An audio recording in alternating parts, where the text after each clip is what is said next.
வணக்கம். விருச்சக ராசி. சனி பகவான் வக்ர நிவர்த்தி பலன்கள் 2025. விருச்சக ராசிக்காரர்களுக்கு சனி பகவான் வக்ர நிவர்த்தி என்பது வருகின்ற 17/11/2025 தமிழ் மாதத்தில் கார்த்திகை மாதம் 1ஆம் தேதி. சனி பகவான் வக்ர நிவர்த்தி பெற்றால் விருச்சக ராசியான உங்களுக்கு தடைகள் விலகும், நற்பலன்கள் அதிகரிக்கும். நற்பலன்கள் என்பது சனி பகவான் தருவது கிடையாது, குரு பகவான் தருவது. ஆனால் உடல் நலத்தில் சிறிது கவனம் தேவை. எவ்வளவுதான் நாம் போராடி சம்பாதித்து வெற்றிகளை அள்ளி குவித்தாலும் அதை காப்பாற்ற, அதை அனுபவிக்க நமக்கு உடல் நலத்தில் பலம் இருக்கணும், உடல் நலம் நல்ல நிலையில் இருக்கணும். விருச்சக ராசி என்றாலே வேகமும் ஆத்திரமும் அவசரமும் படபடப்பும் நிறைந்த ஒரு ராசி. விருச்சக ராசி என்றாலே மற்றவர்களுக்கு தீங்கு செய்வதோ கெடுதல்கள் நினைப்பதோ கிடையாது.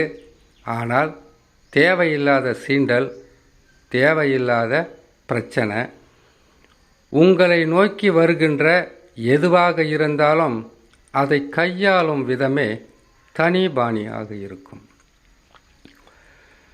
சொல்கிறத செய்கிறேன், சொல்கிறத மட்டும்தான் செய்கிறேன் அப்படியெல்லாம் கிடையாது. சொல்லாததையும் சொல்ல முடியாததையும் மறைமுகமாக செய்து யாருக்கும் தெரியாமலே வெற்றி பெறுகின்ற மர்மங்கள் நிறைந்த ஒரு ராசி தான் விருச்சக ராசி. இந்த குண நலன்களை கொண்ட உங்களுக்கு சனி பகவான் வக்ர நிவர்த்தி பெறுகிறார். வக்ரம் பெறும்போது ராசிக்கு 5லிருந்து 4ஆம் பாவத்தில் இருக்கின்ற பலன்களை கொடுத்திருப்பார். இப்பொழுது வக்ர நிவர்த்தி பெற்றால் பூர்வ புண்ணிய ஸ்தான அதிபதியாக அமர்ந்து கெடு பலன்களும் செய்ய மாட்டார், நன்மைகளும் செய்ய மாட்டார். ஆனால் பூர்வ புண்ணிய ஸ்தானம் என்பது நாம் வாழ்கின்ற இடம், நாம் இருக்கின்ற இடம், நாம் செய்கின்ற தொழில், நாம் எடுக்கின்ற முயற்சி, நம்மை சுற்றி இருக்கின்ற சொந்த பந்தங்கள், இரத்த பந்தங்கள், உறவுகள், நட்பு, இது அனைத்தையும் குறிப்பது தான் பூர்வ புண்ணியஸ்தானம். அப்படி பூர்வ புண்ணியஸ்தானத்தில் வக்ர நிவர்த்தி பெற்று அமரும்போது இடமாற்றம், தொழில் மாற்றம், மனமாற்றம், மாற்றங்கள் இல்லாமல் இருக்காது. இல்லை இவங்கக்கிட்ட வாழ்நாள் முழுக்க பிரச்சனையில் இருக்க முடியாது, முடிந்த அளவுக்கு நாம் இவங்களை விட்டு விலகலாம் என்கின்ற எண்ணமும் இருக்கலாம். இல்லை இருக்கிற இடத்த விட்டு கொஞ்சம் வெளியில் போயிட்டு வரலான்னு நினைக்கலாம். ஆனால் மாற்றங்கள் இல்லாமல் இருக்காது சனி பகவான் 5ஆம் இடத்தில் அமரும் காலத்தில்.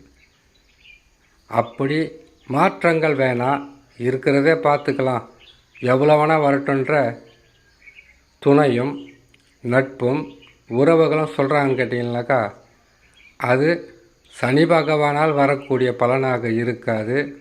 குரு 9ல் இருக்கும்போது இத்தகையான மாற்றங்களுக்கு தடைகளை கொடுப்பார் மனிதர்கள் மூலியமாக.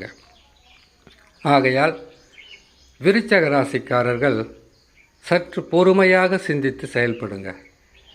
வேகமும் கோபமும் இந்த காலகட்டத்திற்கு ஆகாது. மன நிறைவான வாழ்க்கை ஒருவர் வாழுகிறார் என்றால் எந்த ராசிக்காரர்களும் சொல்லலாம், விருச்சக ராசிக்காரங்களும் சொல்ல முடியாது. ஏன் இப்படி ஒரு நிலை விருச்சகத்துக்குன்னு கேட்டிங்கனாக்கா, சந்திர பகவான் மனோகாரகன். மனோன்னா புரியாது போயிட்டு போகுது. மனதை குறிக்கும் ஒரு கிரகம், உடலை குறிக்கும் ஒரு கிரகம். எந்த பிரச்சனையாக இருந்தாலும் அமர்ந்து சிந்தித்து செயல்படுவது கிடையாது. வேலை செய்துக்கிட்டே இருப்பீங்க. யோசனைகள் என்பது உங்களுக்கு அறிவு போல் கொட்டிக்கிட்டே இருக்கும். என்றைக்கோ பேசியிருப்பாங்க, என்றைக்கோ உங்களை கஷ்டப்படுத்தியிருப்பாங்க. அதை கூட வண்டி வாகனங்கள் ஓட்டிக்கொண்டு இருந்தால் கூட அந்த சிந்தனையிலே உங்களுடைய பயணங்கள் இருக்கும். தொழில் அமையும். அந்த தொழிலை செய்துக்கிட்டு இவங்க இதை செஞ்சாங்க அதை செஞ்சாங்கன்னு சொல்லிட்டு மனசுக்குள்ள வலியும் வேதனையுடன் வாழ்வது தான் விருச்சகம். இதுக்கு என்னதான் காரணமாக இருக்கும்? காலபுருஷ ராசி தத்துவப்படி மறைவு ஸ்தானம், மறைமுகமான ஸ்தானம் 8ஆம் வீடு விருச்சகம். உங்களுக்கு மற்றவங்களுக்கு கூட பரவாயில்ல, விருச்சகத்துக்கு மட்டும் எந்த உறவையெல்லாம் மலை போல நம்புறீங்களோ அவங்கெல்லாம் கெட்ட நேரம் வந்தால் சிலை போல நிற்பதை நீங்கள் கண்ணால் காண முடியும். அப்படியே உங்களுக்கு அவங்கள ஏதாவது பேசிடலாம் என்ற கோபம் வரும்.